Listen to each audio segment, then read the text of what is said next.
Bakit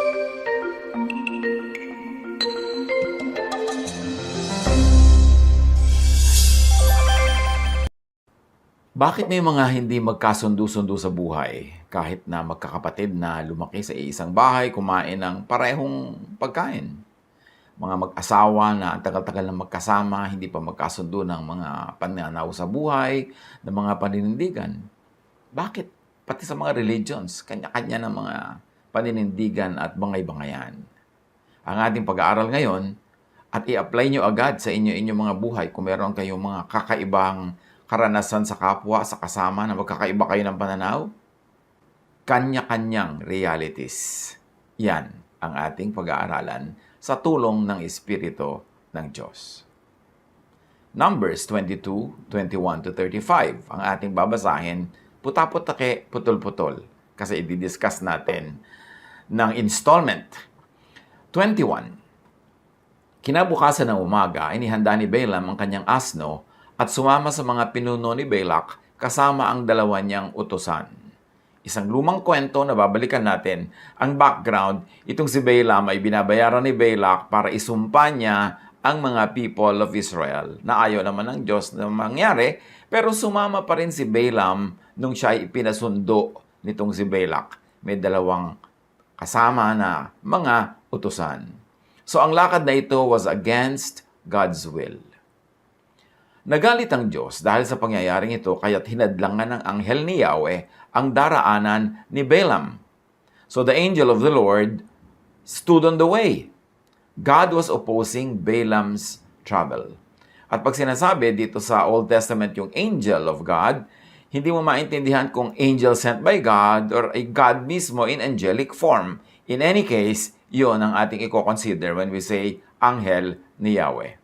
So God was opposing Balaam's travel, very, very obviously, because the angel of the Lord stood in the way to oppose that travel. Balaam was riding on his donkey, and his two servants were with him. Nakatayo sa daan ang anghel, hawak ang kanyang tabak. Nang makita ng asno ang anghel, lumihis ito ng daan at nagpunta sa bukirin. Kakaiba ang nangyari sa kwentong ito. Yung anghel na humaharang sa kanilang paglalakbay ang nakakita yung donkey.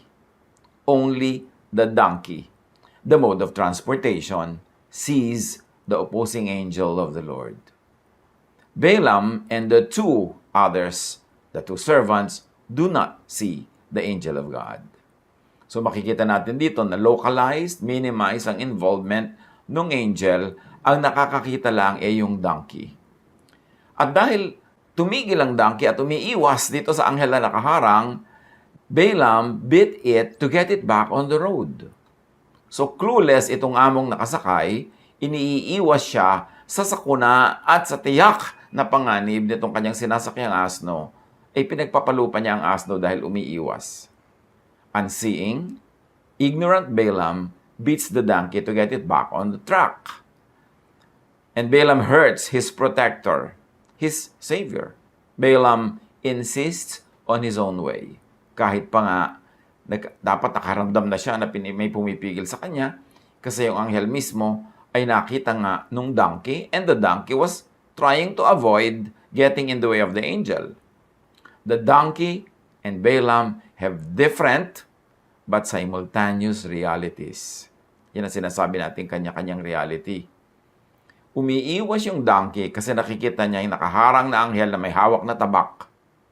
Ito namang si amo niya, si Balaam, gustong ipagpatuloy yung biyahe nila at pinapalo pa niya yung donkey na tumitigil at umiiwas na ituloy ang biyaheng ito.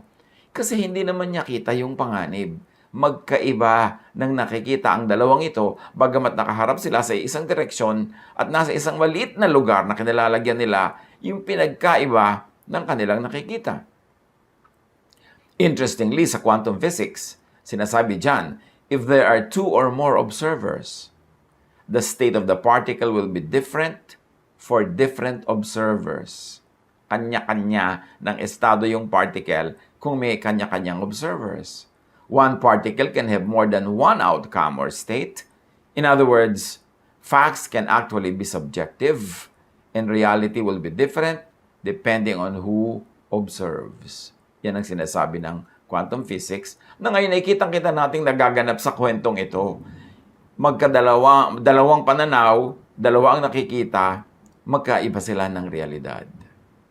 Now, sa buhay natin, unseeing people could beat those that see, could hurt their protectors or their saviors.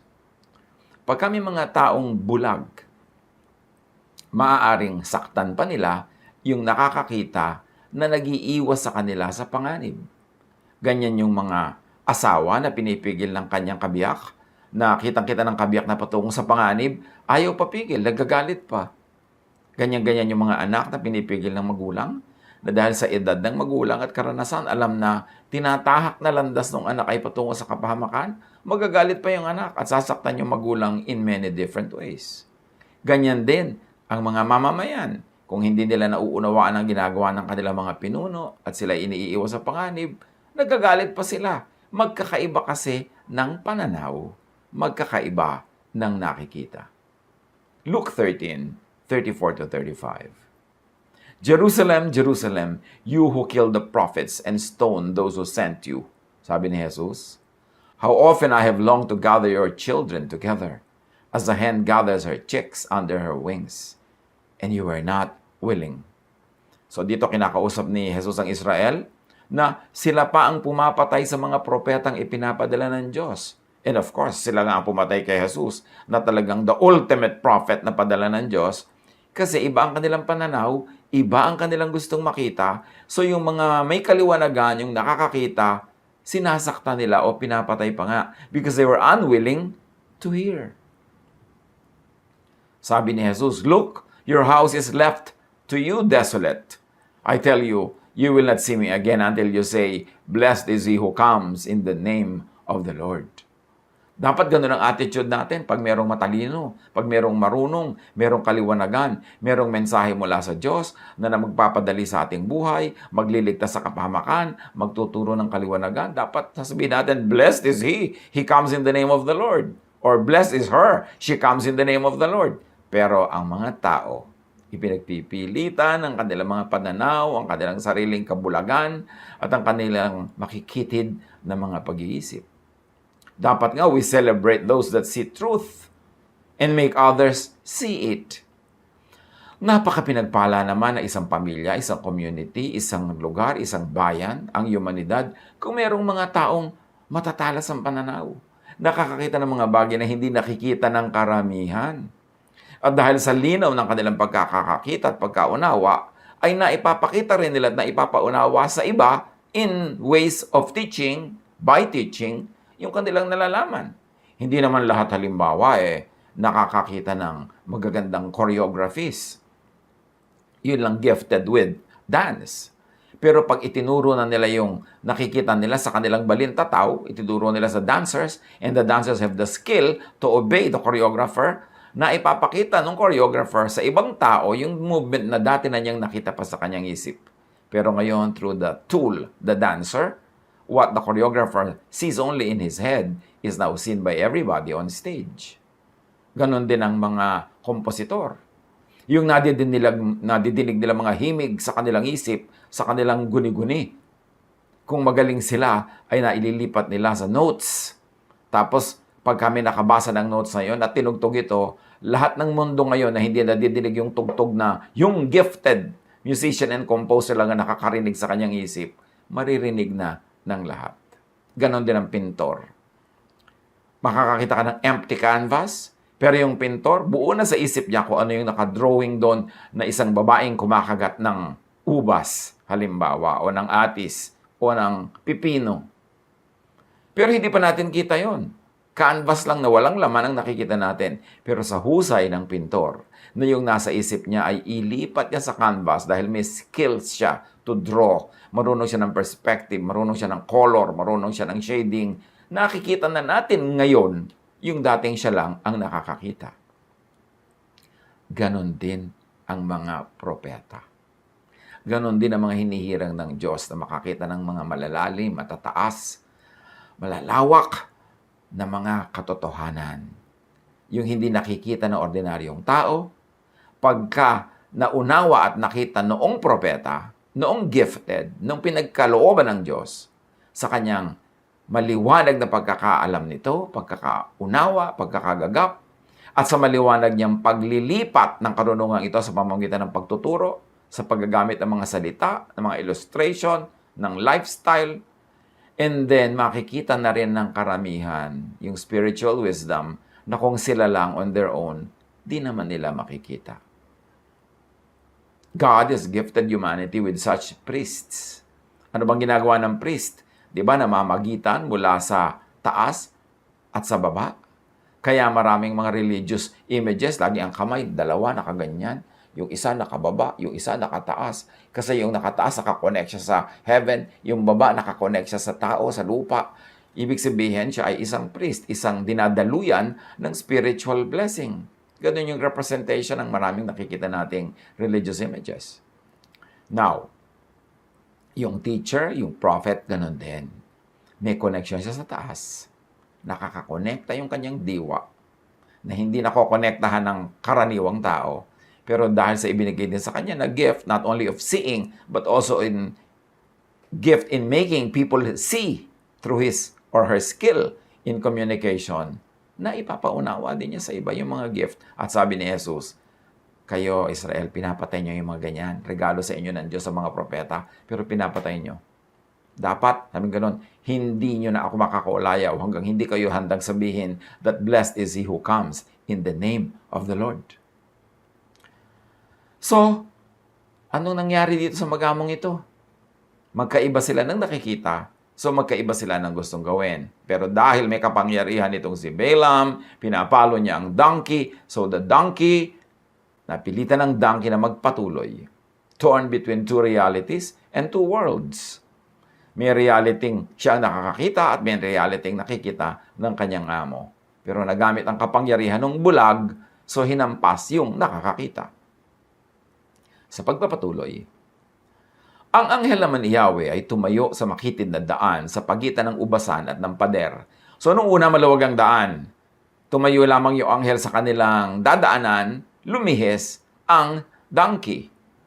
Dahil lumilihis ang donkey, pinili ng anghel ngayon na tumayo sa isang makitid na daraanan na merong pader sa isang gilid at ubasan, puro halaman sa isang gilid. So, makitid na ang pwedeng pagpilian ng dadaanan. Tumayo doon ang anghel.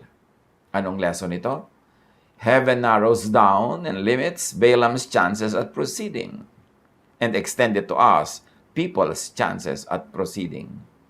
Pagka hindi ka nakinig sa unang babala na maluwag pa lang at may mga marami pang choices, kinikitira ng langit ang lalakaran mo para makontean ka at mabawasan ang mga choices para mapilitan kang sumunod. At yun ang ginawa ng anghel, tumayo siya sa pagitan ng pader at ng mga halamanan na makapal, wala nang pupuntahan yung donkey. Sa quantum physics, sabi, all possible futures are happening all at once. Observation collapses it to just one possible future. When a certain future collapses, it will have a determined chain of events following it. A1 leads to A2, etc. B1 leads to B2, etc. So maraming choices ang buhay. Halimbawa, ang isang estudyante, marami siyang choices kung ano ang pupuntahan niyang kurso. Pag pinili niya yung A1, natural lang, susunod na step niya noon sa next semester, A2, then A3, then A4, then A5, hanggang matapos niya yung course. Yun naman pumili ng ibang kurso, nasa B1 siya, then B2, then B3. Hindi pwedeng nasa A1 ka, lilipat ka sa B2. Ang tawag doon, mga nag-shift. Kaya nasasayang ang oras, nasasayang ang panahon, magsisimula na naman sila sa zero. Ganon din sa buhay at ganon din ang sinasabi ng quantum physics. Maraming choices ang buhay, pero pag meron kang isang tinahak na choice, tuloy-tuloy yon sa isang set of choices na automatic result nung una mong choice. Kaya dapat mamili tayong mabuti bago humakbang. Ngayon, sa pagpapatuloy ng kwento, when the donkey saw the angel of the Lord, it pressed close to the wall, crushing Balaam's foot against it. Nang makita ng asno, ang anghel, Sumiksik ito sa pader at naipit ang paa ni Balaam. Imagine that. May pader sa kaliwa, mahabang pader. Sa kanan naman, ubasan, siksik ng halaman, di ka rin pwedeng pumunta. Ang anghel tumayo doon sa gitna. Ang ginawa naman itong kawawang asno na patuloy na hinahampas itong kanyang amo para tumuloy, nagsiksik siya sa pader kasi kung hindi yun, ang anghel ang mababangga niya eh. Sa pagsiksik niya, natural ang kaliwang paa nitong kanyang pasahero nabangga at nagasgas at naipit sa pader. Seeing the danger, the donkey tries to keep Balaam and itself away from danger. Even if Balaam could get hurt in the process. Pero di ba mabuti nang maggasgas ang iyong binti, tamaan ng bato ang iyong tuhod, kaysa tagain ka ng anghel? Kaya lang hindi naman niya alam na may anghel na tataga sa kanya. Kaya yung naging better choice ng donkey na ito para sa kanya, yung less hurt and pain, minasama pa niya. Parang parents yan to their children. Or parang the solicitous seeing for the blind people. Ipinipili ka na nila yung less harmful for you para hindi ka mapunta sa more harmful. Pero dahil bulag ka, nagagalit ka pa. Samantalang pinili nila yung less harmful. Halimbawa, isang anak na hibang sa isang pag-ibig na alam ng magulang na disaster ang pupuntahan pag natuloy. Kasi syempre marunong na silang manuri ng tao. Tingnan mo pa lang eh.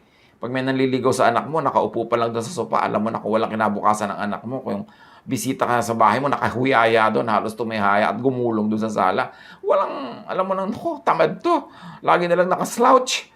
At saka bisita pa lang siya dito, masyado lang at ease. So, may mga parameters para matingnan mo yung character. Although hindi naman 100% correct, yung parameters na yan. Pero 99% correct. So, pagka nakita ng ganon, pwede kang anak na palayuin ang magulang, papuntahin ka muna sa probinsya, kung baliw na baliw ka, itira ka sa tiyo mo sa malayo, etc. At walang cellphone, walang internet. Ay, nasasaktan ka nun, magagalit ka. Pero hindi mo alam, iniiwas ka sa mas malaking panganib. At ganyan ang ginagawa nitong donkey sa kanyang among si Balaam. O anong nangyari sa pagpapatuloy na ating pagbabasa? Kaya't muli itong pinalo ni Balaam. Pinagmamalasakitan na nga siya, pinalo pa niya. Ngunit ang anghel ay humarang muli sa lugar na wala nang malilihisan ang asno. So pinalo, so nakakailihis pa rin ng konti. Meron pa rin konting space. Now the angel of the Lord leaves no room for Balaam's further advance. Ganyan ang Diyos sa buhay natin. Pag ang tigas ng ulo natin, binabawasan yung choices. Pero pag ang tigas pa rin, halos wala ka na talagang choice. Papipilitan ka na. Nang makita na naman siya ng asno, nahiga na lamang ito. Kaya nagalit si Balaam at muling pinalo ang asno. Nung wala nang choice itong si donkey, wala na siyang pupuntahan left or right, humiga na lang. That's the safest place. Kesa sagasaan niya yung anghel at tagain sila. Dahil hindi nga nakikita ni Balaam ang anghel, muli niyang pinalo ang asno. The seeing donkey takes the only option left. Lie down. That is to stop moving forward. But Balaam hurts the donkey once more. The more the seeing tries to save the unseeing, the more the stubborn blind hurt their Savior. Ngunit, pinagsalita ni Yahweh ang asno sa wakas.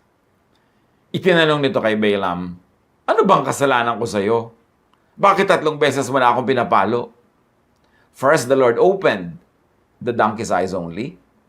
It could and should have been enough kung nakiramdam lang sana si Balaam. Pero kulang pa yung mata lamang. Binuksan na rin pati bibig. Makikita nyo na kung nakinig lang sana tong si Balaam sa simula pa lang, tama na dapat Yung bumalik na sila, wala nang lecture, wala nang paluan. Pero ang pilit, so ngayon, dumating na sa ganito, humantong na sa ganito. Those with open eyes, those who see, are also given the gift of speech, as we have seen. Ipinakita sa iyo ng Diyos ang katotohanan, bibigyan ka rin niya ng bibig para magsalita. Lalo't matigas ang ulo noong hindi pa makuha sa pakiramdam. Kailangan pa talagang turuan clearly may kasamang gift of speech, yung gift of seeing.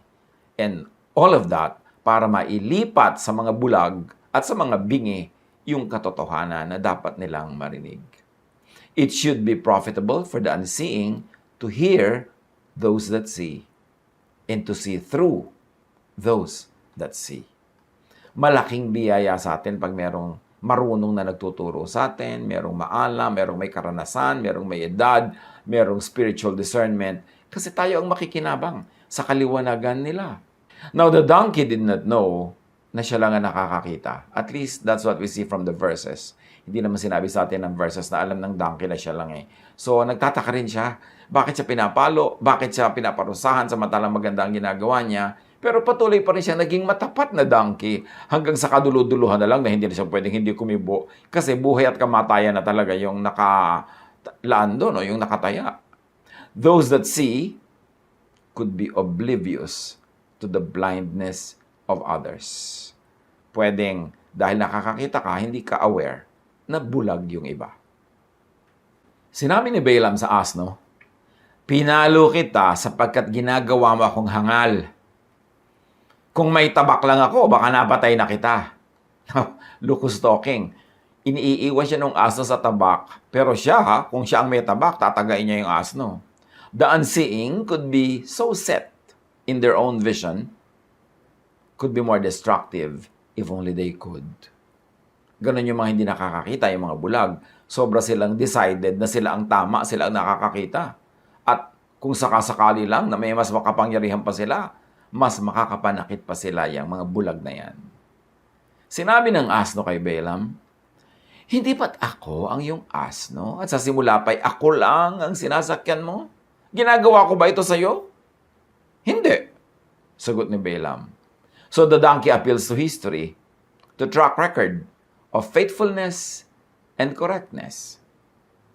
Yung mga Balaam dyan, dapat i-apply ito. No? Apply this to parents, to guardians, to teachers, to leaders.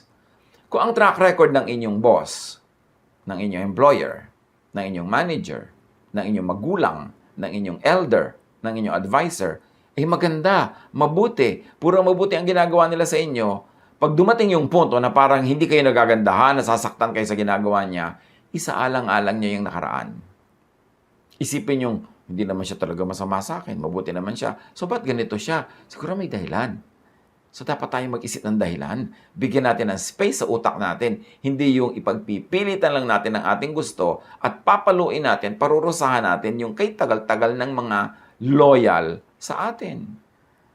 Dapat tayong mag-isip, loyal naman to, ang tagal-tagal na, mabait to. Bakit na kaya nagkakaganyan? Huwag tayong magpabulag sa kagustuhan nating mag-proceed sa gusto nating gawin. Tayo ay makiramdam. Sa sandaling ito'y ipinakita ni Yahweh kay Balaam ang anghel na nakatayo sa daan at may hawak pa ring tabak. Kaya't nagpatira pa si Balaam. Sa wakas, Balaam is made to see.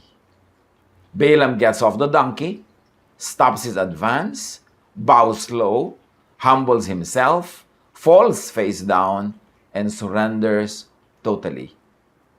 Nung makita niya yung anghel, kinilabutan siya na siya pala kaninang-kanina pa pinagmumuntik-muntikan ng mataga. Sa wakas, lumagay siya sa tamang dapat niyang kalagyan.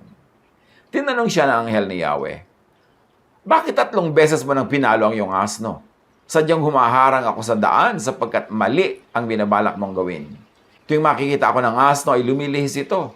3 beses na niyang ginagawa ito. Kung hindi siya lumihis, baka napatay na kita. Ngunit siya'y hindi ko sasaktan." So, ang linaw-linaw ng anghel, ha? Sabi niya, palo ka ng palo sa donkey mo, siya nga nagliligtas sa'yo. Kung talagang hindi pa siya lumihis at hindi siya tumigil, tatagain kita. Pero siya, hindi ko tatagain. Kasi ikaw naman yung guilty at hindi siya. Why beat the donkey that sees, that serves you well, that defers to the angel of the Lord, that saves you?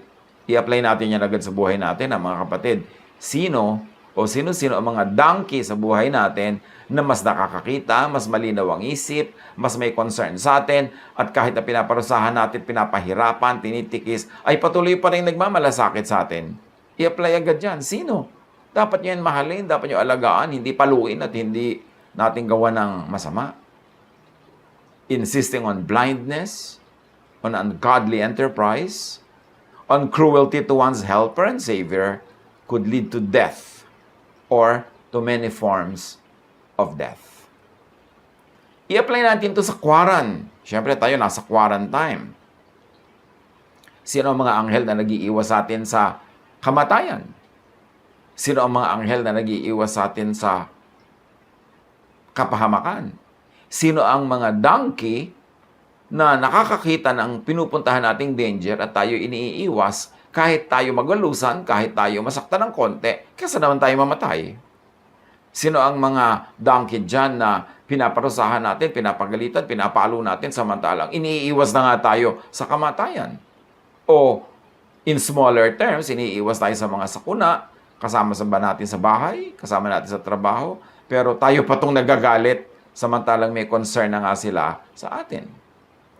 Balaam said to the angel of the Lord, I have sinned.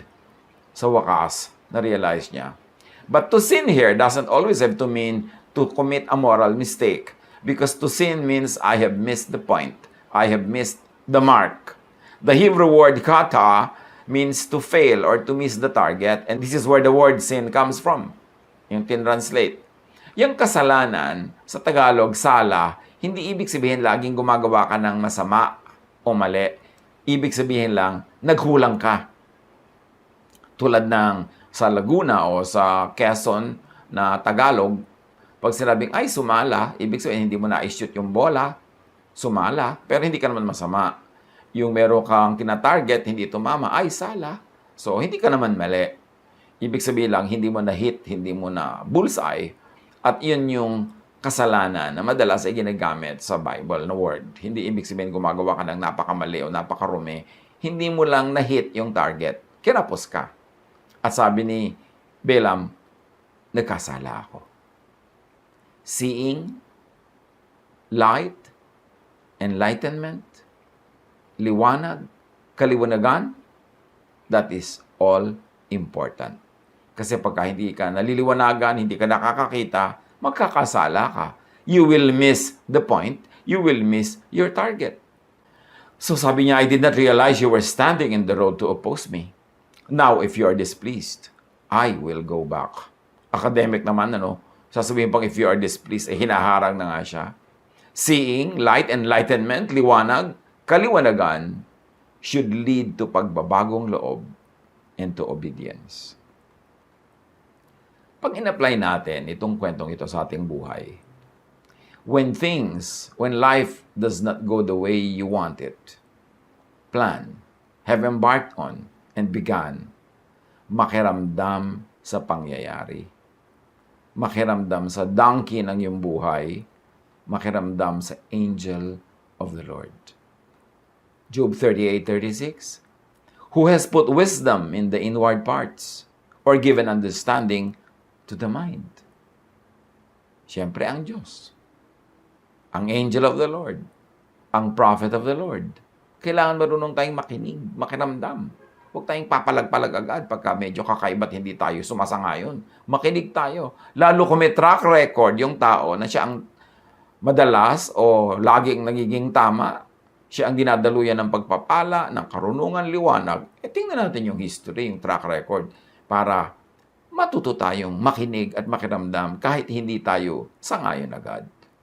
Ephesians 1:17, I keep asking that the God of our Lord Jesus Christ, the glorious Father, may give you the spirit of wisdom and revelation so that you may know Him better.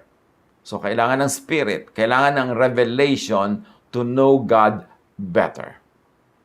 It means we really don't know God that much. So, pag may nagpapaliwanag, papakita ng mga hindi pa natin dating nakikita, magpasalamat tayo. James 1:5, if any one of you lacks wisdom, you should ask God, who gives generously to all without finding fault, and it will be given to you. Sa neuroscience, the human mind is wired to see patterns. Not only does the brain process information as it comes in, it also stores insights from all your past experiences. When we subconsciously spot patterns, the body starts firing chemicals in both the brain and gut. And these are what give us that instant sense that something is right or that it's off. So yan yung tinatawag natin na mga naramdaman mo, yung meron kang kutob. Dahil sa karanasan ng ating isip, marunong na siya mag-process. Nakakakita na siya ng pattern. Meron ng mga alarm bells. Kumakalembang ang mga warning pag yung isip natin nakakakita ng pattern. Ay, ang pinupuntahan nito, danger. Ay, ang ganyang usapan pupunta sa kabastusan. Ay, itong ganitong mga pagbulog-bulong at pagngiti-ngiti pupunta sa pangungutang. Natatandaan na yun ang brain natin. Wina-warningan na tayo. So, dapat tayong makinig. Pag may pattern, ang pagpigil, pagharang sa'yo, ang kabiguan, frustration, ang pain, makiramdam sa pangyayari sa donkey, sa angel of the Lord. Tulad nun, nakakailang beses ng yung donkey niya umiiwas, gumagawa ng paraan. May pattern na eh. Dapat naramdaman na niya na may nangyayari. Hindi naman ito basta ganito lang. Hindi naman siya dating ganito. So, dapat alam mo na merong danger na pinapasok ka. At sa buhay natin, i-apply natin yung ganyang pakikiramdam. Minsan, hindi mo alam, bakit kaya bigat ang dugo ko sa tao na ito? Bakit kaya wala akong tiwala sa kanya? Wala naman akong pruweba na hindi siya honest. Bakit kaya may kutob na ako? Kasi bukod sa alam ng utak mo, yung subconscious mo, may mga library yan ng information na pag nakakakita na siya ng pattern, naranasan nyo na kasi, nalaman na niya nung araw pa sa mga karanasan mo, na kahit nalimutan mo, na yung ganitong mukha, yung ganitong ugali, yung ganitong ayos ng tao ay pupunta yan sa sasaktan kanya, natatandaan nyo ng subconscious. Natatandaan ng brain natin. Kaya tayo binibigyan ng warning. Tapos pag hindi ka nakinig sa warning na yon, nagpauto ka pa rin, nasaktan ka pa rin, na 1, 2, 3 ka pa rin, sasabihin mo, ay, kaya pala, parang may nararamdaman ako. Yung mga ganong mga kutob-kutob. Kaya dapat tayong marunong makinig sa ganon. Sigurado naman na itong Balaam na to, kinutuban na sa mga nangyayaring pagsuway sa kanya ng kanyang donkey eh. Kaya lang sobra siyang determined sa kanyang personal interest to go on, kaya hindi siya nakinig sa kutob, hindi siya nakinig sa babala. Proverbs 16:25, there is a way that appears to be right, but in the end, it leads to death. Kahit ngayon sa kwaran, there are ways that appear to be right or to be easy or convenient, but it leads to death. Mag-isip-isip tayo kung saan pumupunta ang mga ginagawa natin, ang ating behavior. Proverbs 2:3-5, indeed, if you call out for insight, and cry aloud for understanding. And if you look for it as if for silver, and search for it as if for hidden treasure, then you will understand the fear of the Lord and find the knowledge of God. Proverbs 4:7, the beginning of wisdom is this, get wisdom. Though it cost you all you have, get understanding. Sa psychology, sabi, highly experienced individuals tend to compare patterns when making decisions.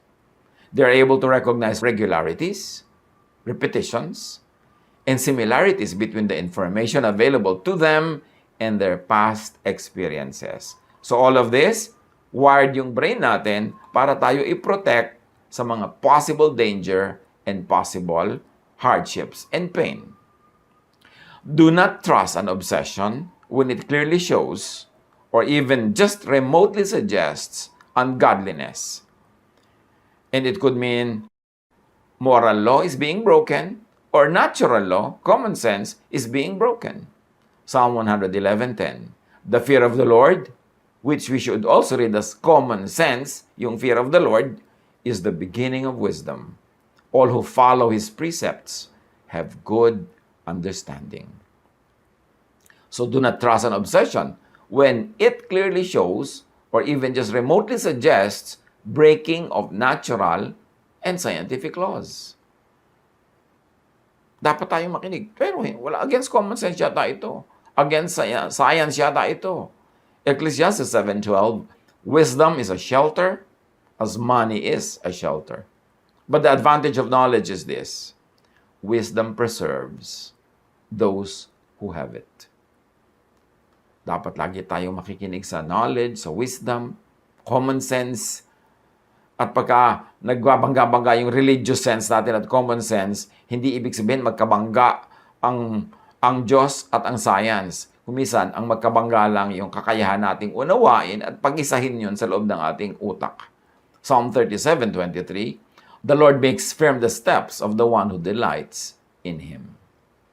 Napaka-importante na mag-isip, makiramdam, tumingin sa patterns, sa mga babala, huwag magmaang-maangan, at huwag tayong magbulag-bulagan. Ang madalas magbulag-bulagan yung mga in love, o kaya yung mga very interested in something, yung gustong-gusto mo yung isang bagay, na fixated ka doon, na ibinayad mo na pala ang buong puri mo, buong buhay mo, lahat-lahat para makuha mo lang yon. Hindi mo na-realize because you are fixated on something you like very much. That's why we should be suspicious of the things we like very much. Yan ang magiging weakness natin. Proverbs 6:27-28. Kung ang tao ay magkandong ng apoy, kasuotan niya kaya hindi masusunog niyon? Kung ang tao ay tumapak sa uling na nagbabaga, hindi kaya malalapnos itong kanyang mga paa? So mag-ingat-ingat sa paglalaro ng apoy. Katulad ditong si Balaam, naglalaro ng apoy, nakakapaso, nakakasunog. Sa biology, sabi ng natural selection, when faced with danger and need, the careful and more observant species survived, while the less observant likely did not. So yung marunong mag-observe, marunong magbasa ng panganib, marunong makinig sa mga babala, pattern, yun ang naliligtas. Kaya tayo marunong ng pattern. Ano ba yung magulong pattern? Ayaw natin yan. Gusto natin magandang pattern, merong symmetry, merong balance. Kasi pag yung magulo yung pattern, ganun ang pattern ng mga alon na nakakalunod. Yung magulong pattern ng wind, yun ang mga nakakatanggal ng bubong, yung malilipad ka, yun ang talagang dadali ka ng buhawi. Yung mga magugulong pattern ng tubig sa ilog, yan yung pwede kang dala ng agos at malunod. Kasi under normal circumstances, pati galaw ng tubig may balance, may beauty. Ang galaw ng wind, graceful. Ang galaw ng alon, merong choreography. So, nakawire yung utak natin na pag nakakita tayo ng kakaiba, ibig sabihin ng danger. At yung marunong magbasa ng danger dahil nakakakita ng kakaiba ay maliligtas. Halimbawa, kakaiba naman itong kumari natin na to, sobrang magiliw, sobrang mabait, punta ng punta dito sa bahay, nagdadala ng leche flan, nagdadala ng mga bulaklak, nagdadala ng mga ulam. Eh yung pala may relasyon na sa asawa mo, no? Kaya kailangan makakita ka ng may pattern. Bakit kakaiba ang pattern nito? Wala na yata ito sa normal. Kasi pag wala sa normal ang pattern, you should read it as danger. Merong sobrang nakikipagkaibigan sa iyong anak na kapitbahay. Yung pala gusto na niyang i-abuse yung anak mo. Yung binibigyan ng laruan, binibigyan ng pagkain, binibigyan ng pera.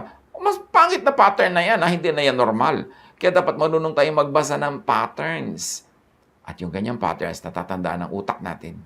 Natatandaan ng ating subconscious. Kaya iba yung maraming karanasan, yung may edad, marami nang na-exposure, marami na siyang natandaan, kaya wiser na siya dapat. Pero dapat nakikinig.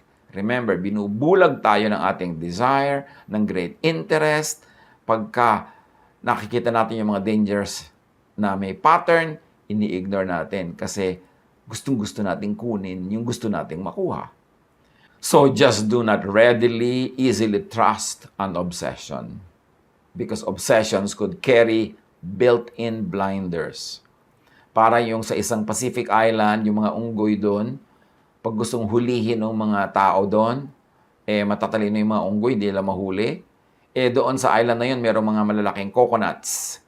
Ang ginagawa ng mga islanders, gumagawa sila ng maliit na butas doon sa bao ng buong nyog. Yung buo, parang bola. Lalagyan nila ng kaprasong butas at lalagyan nila ng makinis na bato sa loob. Kasi gusto-gusto ng mga unggoy yung mga bato na ito. So, dating si unggoy, sisilipin niya yung butas noong bao, noong nyog. Makikita niya yung magandang kikislap-kislap na makinis na bato. Gustong-gusto niya yon. Isusuot niya ngayon ang kanyang kamay sa butas. kasyang-kasya yung kamay ng unggoy sa butas. Yun ang na-perfect na ng mga natives doon na size ng butas. Pagka ngayon na ipasok na ng unggoy ang kanyang kamay sa loob ng butas, dadakmay niya yung bato sa loob, hawak-hawak niya, o pag ilalabas na ngayon niya ang kanyang kamay, ano mangyayari? Hindi niya mailabas. Kasi malaki na ngayon yung kamaon niya, may laman ng bato sa loob. May hawak-hawak ng bato, lumaki na yung kamaon niya. Hindi na niya ngayon mailalabas. At dyan nahuhuli ng mga tao dun sa island na yun ng mga unggoy. Bakit? Ano man ang mangyari, magkamatayan man, hindi nila bibitawan ang bato. Samantalang, kung bibitawan lang niya ang bato, liliit uli ang kanyang kamay, yung kanyang fist, mailalabas niya uli ang kanyang kamay sa butas at makakalayo siya mula dun sa nyug na nakatali. Kasi nakatali yung nyug, hindi niyo pwedeng dalhin yun. Kaya trap nga yung nyug na yan eh. Mga kapatid, sa buhay natin, ano-ano ng kapahamakan ang sinuong nyo dahil lang ayaw nyong bitawan ang bato. Kaya sabi ni Darna, ding, ang bato. Pero yung bato ni Darna, maganda sa kanya yon. Pero doon sa unggoy, no. Diba? Minsan ayaw niyong bitawan niyang nanliligaw sa inyo, yung pala kapahamakan ang susuungin. Minsan ayaw niyong bitawan yung gustong-gusto niyong bilhin na isang bagay hanggang nagkautang-utang na kayo. Anong mga ayaw natin bitawan? Nakapahamakan pala. Dapat nakikinig tayo sa ating donkey. Tulad nitong si Balaam, ayaw niyang bitawan yung plano niyang magbiyahe. Romans 8:6. The mind governed by the flesh is death, but the mind governed by the Spirit is life and peace. Proverbs 11:6. The righteousness of the upright delivers them, but the unfaithful are trapped by evil desires. Kaya ang desire, pagka hindi natin yan kinontrol, tayo ang kokontrolin yan. Just do not readily and easily trust an obsession, because obsession could, in and by themselves, be blinders. Yung mga plano natin, mga gusto natin, sila na mismo kumisan ang pambulag. James 1:14-15. But each person is tempted when they are dragged away by their own evil desire and enticed. Then after desire has conceived, it gives birth to sin. And sin, when it is full grown, gives birth to death. Kanya-kanyang realities. Test your reality. Test your reality against the reality of your donkey. Test your reality against the reality of your teacher, against the reality of people who are more experienced, more knowledgeable, probably more educated than you. Makiramdam sa events, sa outcomes of events. Sabi sa Matthew 7:18-19 ni Jesus mismo, a good tree cannot bear bad fruit, and a bad tree cannot bear good fruit. Pag maganda ang puno, maganda ang bunga. Pag pangit ang puno, pangit ang bunga. So kung ang ating nakikita mga bunga ay pangit, pangit ang puno.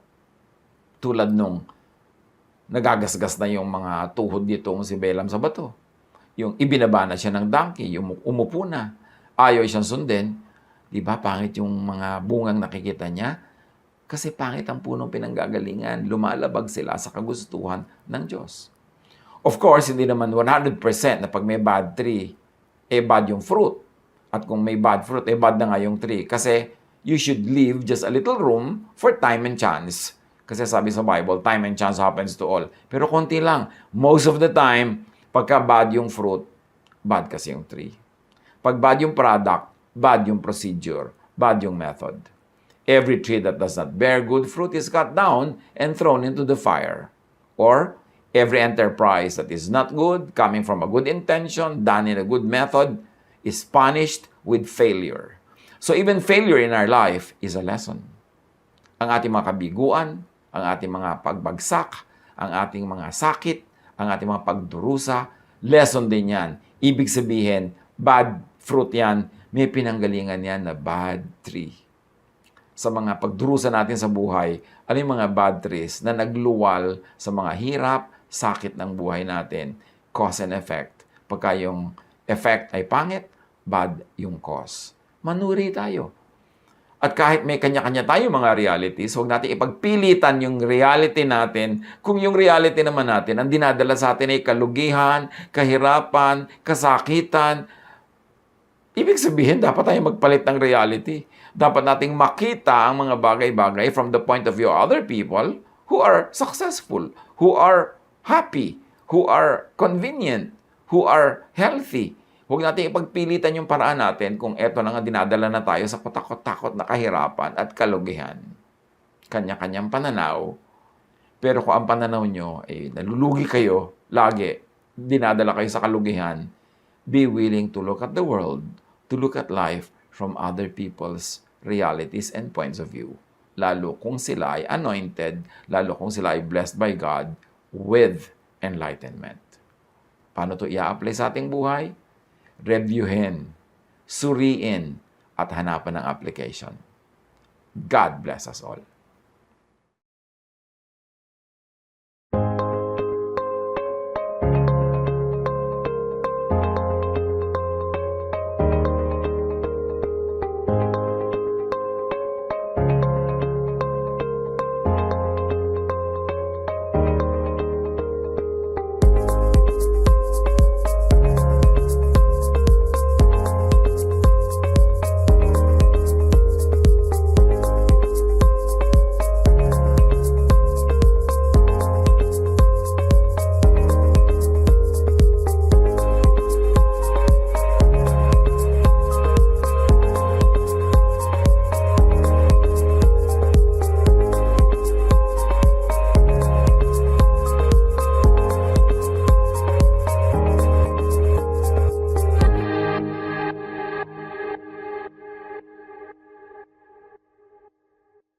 Love to you, mga pamangkin. Dito tayo mag-aral ng salita ng Diyos. Dito tayo mag-aral ng mga practical na bagay. Magdalanginan para sa isa't isa. Makinig ng mga mensahe. At dito tayo magsasama-sama spiritually sa ating official Ed Lapis YouTube channel na ang address ay Sabi ni Kuya Ed. Remember, dito tayo ha. Sabi ni Kuya Ed, ang ating official YouTube channel.